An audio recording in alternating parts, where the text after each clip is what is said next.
우주에서 가장 신비로운 힘은 아마도 중력도 자력도 아니며 보이지 않지만 어디에나 존재하는 인과의 힘일 것이다.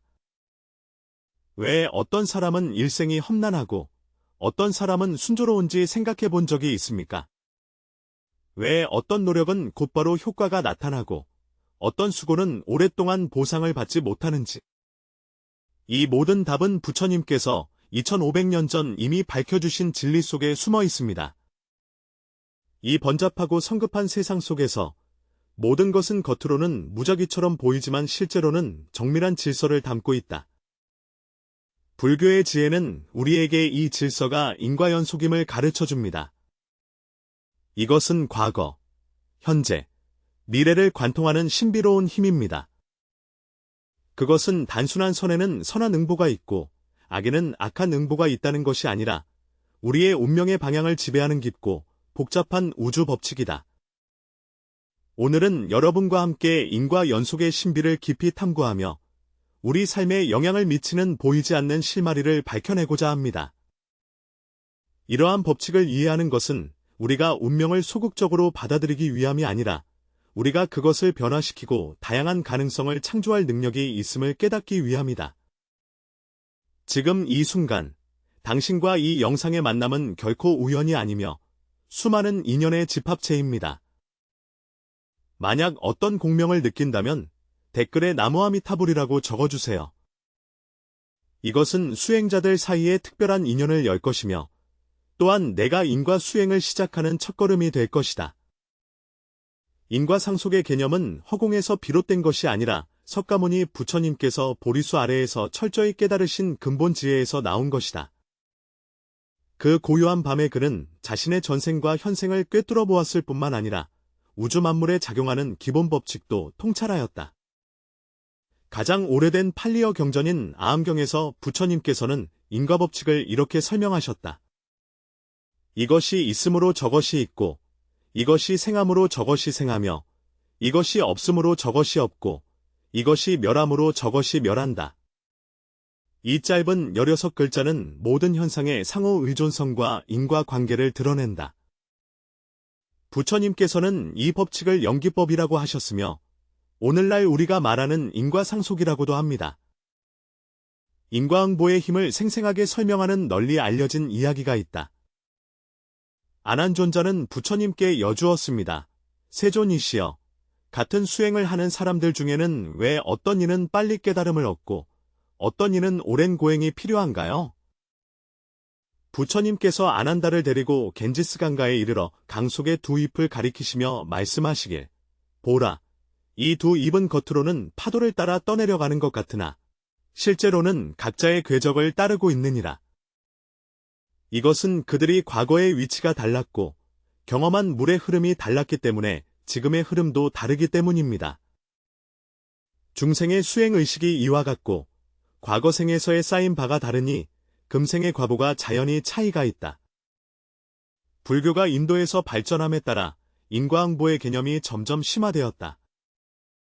대승불교가 흥기한 이후 화엄경은 이 사상을 더욱 확장하였다.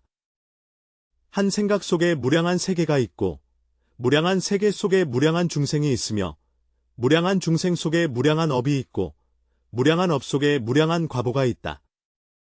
이것은 인과의 상속이 광대하고 깊으며 원대한 것을 드러내어 보통 사람의 상상력을 초월한다. 중국에서는 인과상의 사상이 토착 문화와 융합되어 독특한 이해를 형성하였다. 당대의 고승 현장 스님은 대당 서역기에서 인도 승려들이 업력과 인과에 대해 정교하게 설명한 내용을 기록하여 중국 불교에 새로운 활력을 불어넣었다. 선종 6조 해능대사는 직관적 체험의 관점에서 인과를 해석하였다. 과거 세상의 원인과 현생의 결과가 같고 이와 같이 내세의 과보와 현생의 원인이 같다는 것은 단순하면서도 깊은 지혜를 담고 있다. 티베트 불교에서는 인과의 연속성이 수행의 핵심 의의로 여겨진다. 님마파 조사 연화생 대사께서는 말씀하시길, 인과를 믿지 않는 자는 부처님의 제자가 아니니 인과의 중요성을 알 수 있다 하셨다. 티베트 불교는 12연기의 과정을 자세히 설명하여 중생이 인과의 연결고리 속에서 어떻게 끊임없이 윤회하는지를 보여준다. 현대 사회에서도 인과응보의 지혜는 영원한 빛을 발하고 있다. 그것은 단지 하나의 종교 신앙이 아니라 삶의 철학으로서 우리의 생명의 본질과 의미를 이해하도록 돕는다. 현대 물리학자들이 양자 얽힘 현상을 탐구할 때 그들은 이것이 부처님께서 말씀하신 만물이 서로 연결되어 있다는 가르침과 얼마나 유사한지에 놀라움을 금치 못했다. 고대부터 현재까지 인과의 지속성은 불교 지혜의 핵심이었으며 시공을 초월하여 수많은 수행자들을 깨달음의 길로 인도하고 있다. 오늘날에도 이 고대의 지혜는 여전히 우리에게 깊은 진리를 이야기하고 있습니다. 우리의 모든 생각과 모든 행동은 우리의 운명과 세상을 형성하고 있다. 인과상속의 핵심 의미를 이해하려면 먼저 이 무엇이며 가 무엇인지 알아야 한다. 불교에서 은 단순히 눈에 보이는 행동뿐만 아니라 우리 내면 깊은 곳의 생각과 의도까지 포함한다. 작은 생각 하나는 마치 뿌려진 씨앗과 같고 의식적인 행동은 물을 주는 것과 같으며 다양한 외부 조건은 햇빛과 흙과 같다. 이 요소들이 함께 작용하여 최종적으로 결실을 맺는다. 상상해 보십시오. 당신 마음속에 극도의 생각이 떠오릅니다. 이 생각은 마치 마음밭에 떨어진 한 알의 씨앗과 같습니다. 만약 그것을 방치하면 그것은 말로 하는 비판으로 변하고 행동으로는 배척으로 이어지며 결국 인간관계의 파탄을 초래할 수 있습니다. 이것이 인과의 과정이다. 반대로 만약 당신이 극히 초기 단계에서 그것을 알아차리고 지혜와 자비로써 그것을 변환한다면 그 인연은 고통의 열매를 맺지 않을 것이다. 연속성은 이 과정의 지속성을 의미한다. 우리의 생명은 고립된 사건들의 연속이 아니라 흐르는 강물과 같다.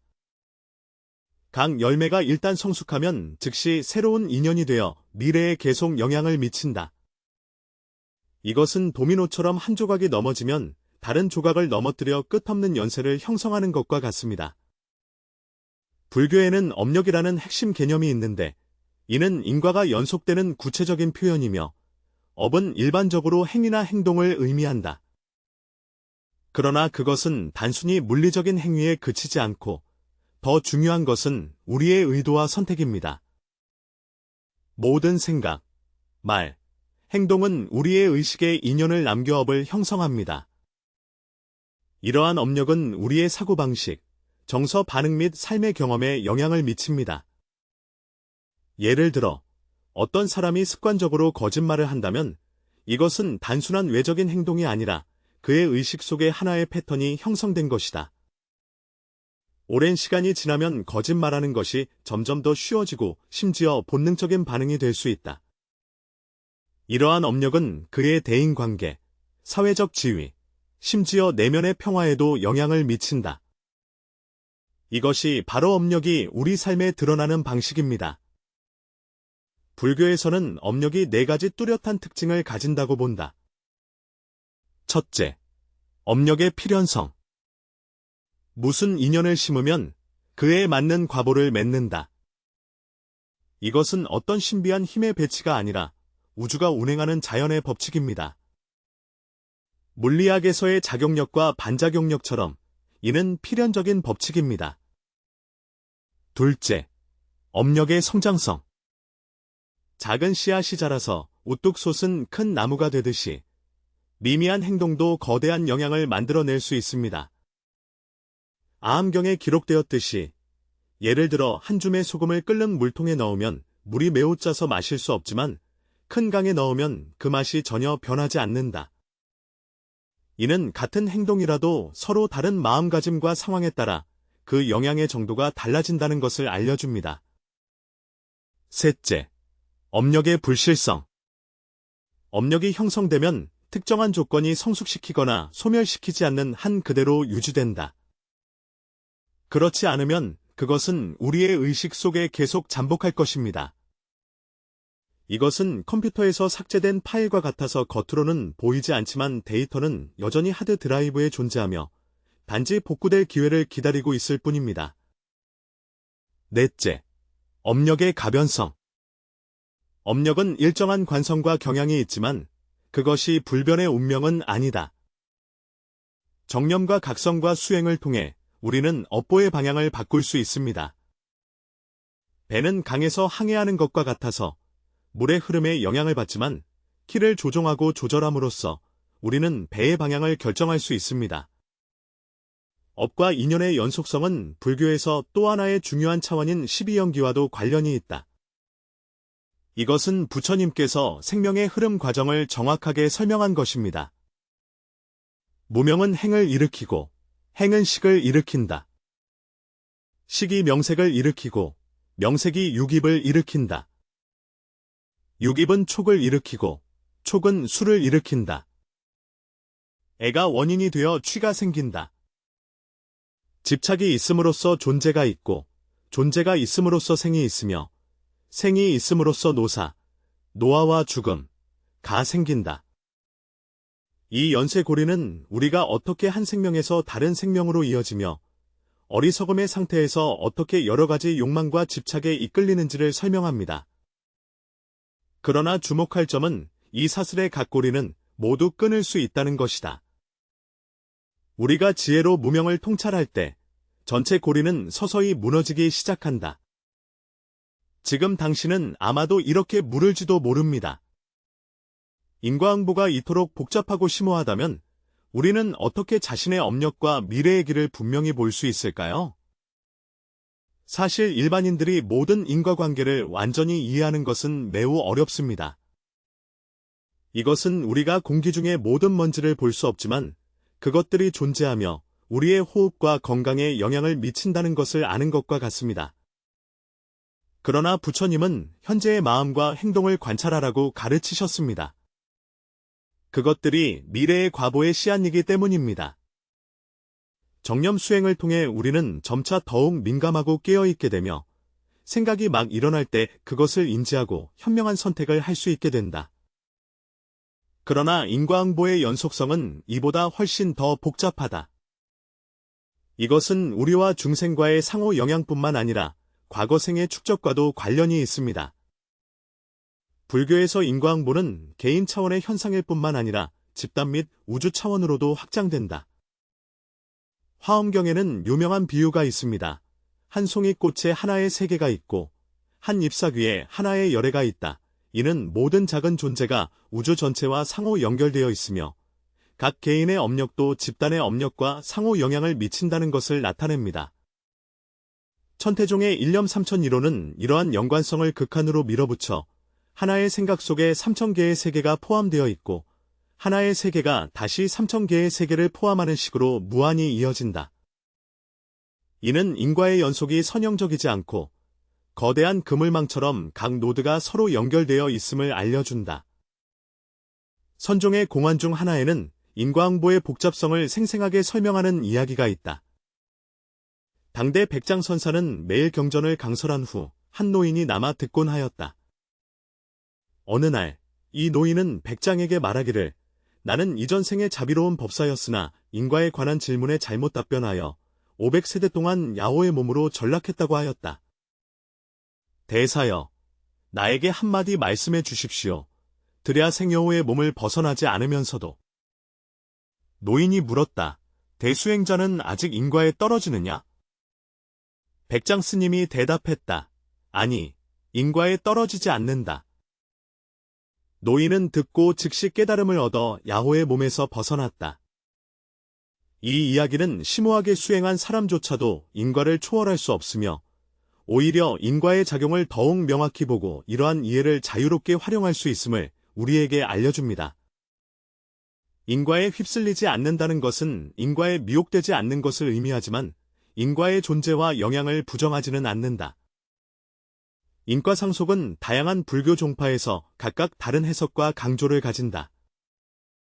소승불교는 개인의 업보 축적과 소멸에 중점을 두며 계율을 지키고 수행을 통해 자신의 업장을 정화하는 것을 강조한다.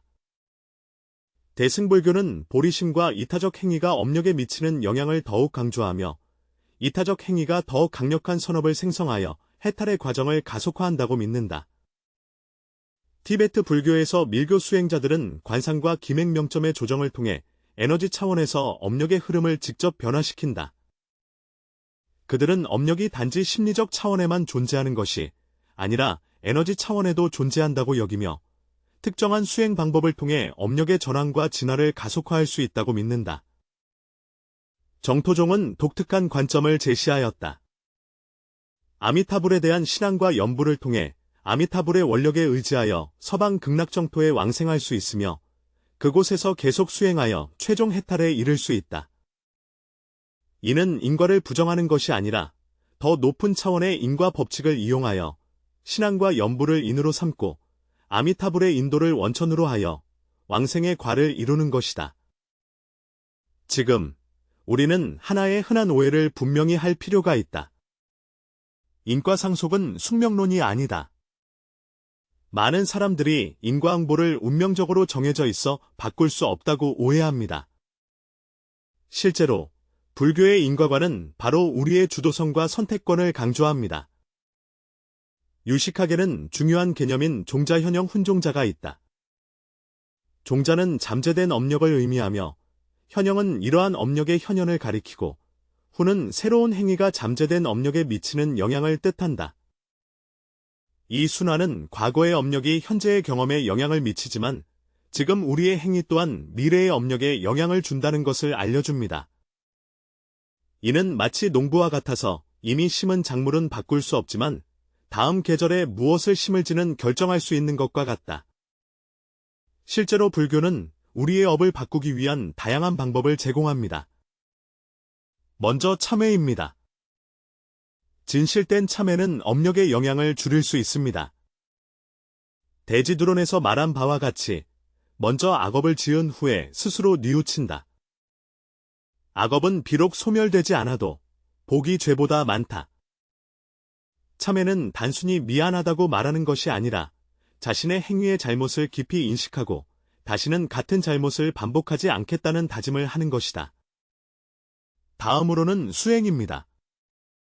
선정 수행, 진언 외우기, 연불 등 수행 방법을 통해 우리는 자신의 마음을 정화하고 부정적인 업력의 영향을 줄이며 긍정적인 업력의 힘을 강화할 수 있습니다. 마치 비옥한 땅을 정비하여 선업의 씨앗이 더 쉽게 자랄 수 있도록 하는 것과 같다. 셋째는 선을 행하고 덕을 쌓는 것이다. 적극적으로 선행을 행하는 것은 새로운 선업을 쌓을 뿐만 아니라 악업의 영향을 줄이는 데에도 도움이 됩니다. 마치 흐린 물에 계속 맑은 물을 부어 결국 물이 맑아지는 것과 같습니다. 네 번째는 지혜의 각성입니다. 우리가 자신의 생각과 행동을 자각하고 그 인과관계를 이해할 때 우리는 더 현명한 선택을 할 수 있으며 같은 실수를 반복하지 않을 수 있습니다. 이것은 마치 한 사람이 불의 위험성을 알게 되면 자연스럽게 화상을 입지 않도록 피하는 것과 같다. 현대 심리학 연구도 불교의 이러한 견해를 지지하고 있다. 인지행동치료는 사고방식을 변화시킴으로써 감정 반응과 행동 패턴을 바꿀 수 있다고 봅니다. 마음챙김 명상은 뇌의 구조와 기능을 변화시키고 자기 통제 능력을 강화하는 것으로 입증되었습니다. 이러한 발견은 불교에서 말하는 업력 전환과 일치한다. 인과상속의 궁극적인 지향점은 무엇인가? 불교에서는 우리가 인과의 작용을 완전히 이해하고 각종 욕망과 집착에 더 이상 휘둘리지 않을 때 인과의 속박을 초월하여 열반의 경지에 도달할 수 있다고 본다. 이는 인과를 부정하는 것이 아니라 인과를 완전히 이해하여 더 이상 그것에 얽매이지 않는 것이다. 한 사람이 중력의 원리를 이해했듯이 비록 중력을 거스를 수는 없지만 그 힘을 이용해 비행할 수 있다. 마찬가지로 인과의 연속을 이해한 수행자는 인과를 회피하는 것이 아니라 인과를 잘 활용하여 궁극적으로 생사윤회의 속박을 초월한다. 인과상속의 심오한 의미를 이해하는 핵심은 이를 실제 생활의 지혜로 전환하는 데 있다. 이것은 추상적인 철학이 아니라 우리의 매일을 변화시킬 수 있는 실용적인 도구입니다. 우선, 깨달음의 습관을 기르는 것이다. 매일 몇 분간 조용히 자신이 떠오르는 생각과 감정을 관찰하세요. 분노나 극심한 탐욕과 같은 부정적인 감정이 일어날 때 즉시 행동하지 말고 그것들이 일어나고 사라지는 것을 관찰하라. 이러한 깨달음 자체가 이 감정들의 힘을 약화시키고 그것들이 해로운 말과 행동으로 변하는 것을 피하며 악업의 씨앗이 되는 것을 방지할 수 있다. 둘째, 행동하기 전에 인과를 생각하라. 중대한 결정을 내릴 때는 단기적인 이익만을 고려하지 말고 이 행동이 나와 다른 사람들에게 어떤 장기적인 영향을 미칠지 생각해야 합니다. 이러한 미래지향적 사고는 우리가 많은 후회를 피하는 데 도움이 될 수 있습니다. 예를 들어 직장에서 정직은 단기적으로는 약간의 불편을 초래할 수 있으나 장기적으로는 신뢰와 명성을 쌓게 하며 이 모든 것은 귀중한 자산이다. 셋째, 좌절에 대한 관점을 수정하는 것이다. 어려움과 좌절을 만났을 때 단순히 운명이 불공평하다고 불평하지 말고 깊이 생각해야 합니다. 이것은 어떤 원인에 의해 발생했을까요? 나는 여기서 무엇을 배울 수 있을까요? 이러한 성찰은 좌절을 성장의 기회로 전환할 수 있습니다. 예를 들어, 실패한 관계는 우리의 의사소통 방식이나 감정 관리에 문제가 있을 수 있습니다. 이 점을 깨닫는다면 우리는 미래의 관계에서 더 잘할 수 있을 것입니다. 넷째, 점차 작은 선행을 행하라. 큰 기회를 기다려 선을 행하지 말고 일상 속에서 작은 선행의 기회를 찾아야 한다. 한 번의 미소, 한마디의 격려, 작은 도움 하나하나가 모두 선연을 심는 기회입니다. 이 작은 선행들은 강력한 선업의 힘으로 쌓여 우리의 삶의 질과 미래의 방향에 영향을 미칩니다. 다섯째, 감사하는 마음을 기른다. 매일 크고 작음에 관계없이 감사할 3가지 일을 기록하세요. 이러한 습관은 우리로 하여금 삶의 아름다움을 보게 하고 행복감을 증진시키며 타인에게 보답하려는 경향을 높여 선한 순환을 이루게 한다. 마지막으로 인과응보는 벌이 아니라 성장의 도구임을 기억하라. 어려움에 직면했을 때 자신을 자책하거나 원망하지 말고 이를 배우고 성장할 수 있는 기회로 삼으십시오. 모든 경험은 좋든 나쁘든 우리를 더 나은 사람으로 만들어주는 디딤돌입니다. 이러한 도리는 불자가 되지 않아도 이해할 수 있는 보편적인 지혜로서 누구나 보다 평화롭고 지혜로우며 행복한 삶을 얻는 데 도움을 줍니다. 우리가 인과 연속의 지혜를 진정으로 이해할 때 온 세상이 우리 눈앞에 새롭게 펼쳐진다.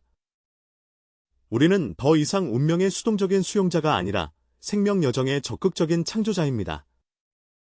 모든 생각, 모든 선택, 모든 행동이 우리 자신의 생명의 비단을 짜는 것이다. 부처님께서 법구경에서 말씀하신 바와 같이 마음은 법의 근본이며 마음은 마음을 따르니 마음이 청정하면 모든 것은 한결같이 고요하며 안락함이 뒤따른다. 그림자가 몸을 따르듯이 마음은 모든 것의 근원이다. 깨끗한 마음은 깨끗한 언행을 가져오고 그리하여 그림자가 몸을 따르듯이 안락함을 가져온다. 이것이 인과상속의 가장 본질적인 표현이다. 이 물질주의가 만연한 시대에 인과상속의 지혜는 더욱 소중하게 여겨진다. 그것은 우리에게 진정한 부는 은행 계좌의 숫자가 아니라 우리의 내면의 품성과 타인과의 연결임을 일깨워준다. 진정한 성공은 외적인 성취가 아니라 내면의 평화와 생명에 대한 이해입니다. 우리가 매일 잠에서 깨어날 때 오늘은 어떤 씨앗을 벗어버릴지 스스로에게 물어볼 수 있습니다. 나는 어떤 미래를 창조하고 싶은가? 이러한 자각과 선택의 힘이 바로 부처님께서 우리에게 남겨주신 가장 위대한 선물입니다. 인과상속의 가르침은 우리를 과거의 후회나 미래의 불안에 빠지게 하려는 것이 아닙니다. 만약 이 영상이 당신의 삶에 조금이라도 다른 관점을 갖게 해주고 한 번이라도 더 지혜로운 선택을 하도록 돕는다면 우리 사이의 인연은 결코 헛되지 않은 것입니다. 좋아요를 눌러주시고 이 영상을 공유해주세요. 더 많은 사람들이 이 오래되고 영원한 지혜를 알게 되길 바랍니다. 이것은 내가 뿌린 선한 인연의 씨앗이 되어 미래에 반드시 놀라운 열매를 맺을 것이다.